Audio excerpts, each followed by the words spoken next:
It began quietly in a remote village in China. A young boy, barely alive, his body mutilated, his behavior unexplainable.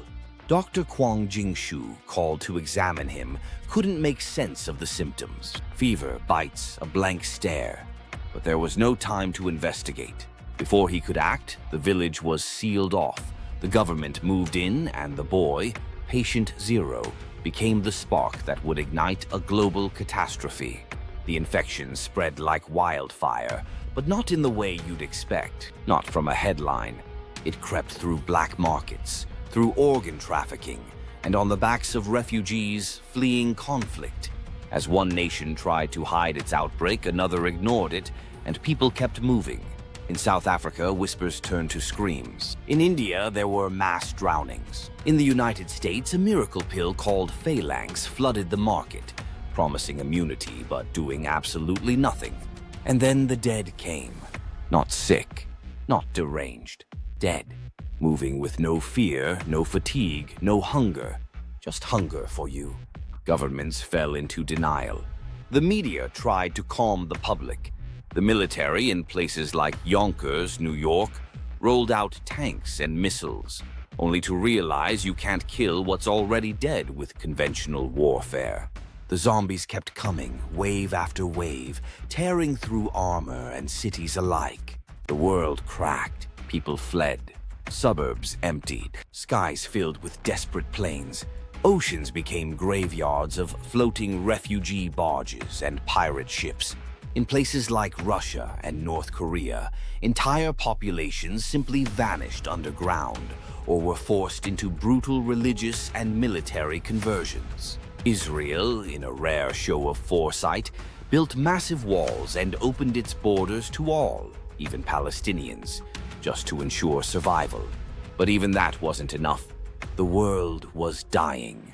And yet, humans endure. It started with a plan, a cold, brutal plan. In South Africa, a strategy was proposed: sacrifice the many to save the few, fortify isolated zones, draw the zombies away with bait, real, living people, and wait. This was known as the Redecker plan, ethically horrifying. But it worked. It gave humanity time to retrain, time to rearm, time to think. Across the globe, survivors began to adapt. In America, the government collapsed, but pockets of people learned to live again. Old tech was abandoned. Guns were replaced with lobo blades, silent tools that severed the undead's brainstem.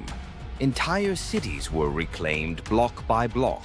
Soldiers like Todd Wainio fought a different kind of war, one of discipline, precision, and silence. In cold regions, zombies froze solid. In deserts, they dried up. Humans took advantage. Years passed. The counter-offensive began. What once was known as the Zombie War became known as World War Z. From Canada to the Amazon, from China to South Africa, humanity took back its world. Not in a triumphant blaze of glory, but in a long, hard, grinding fight. Some countries didn't just survive, they transformed. Cuba became a superpower. Russia was reborn under a harsh religious regime. China, shattered by revolution and failure, rose again with democratic ideals. The US rebuilt, but differently. Rural over urban, cooperation over consumerism. We weren't the same. We couldn't be. And yet, despite the destruction, the scars, and the loss of millions, the human race endured. In the aftermath, as civilization slowly stitched itself together, one man, an investigator for the UN, set out to record what had happened. Not from a single viewpoint, but from the mouths of survivors. He interviewed soldiers, doctors, refugees, politicians, even the creator of Phalanx, the man who had made billions selling false hope.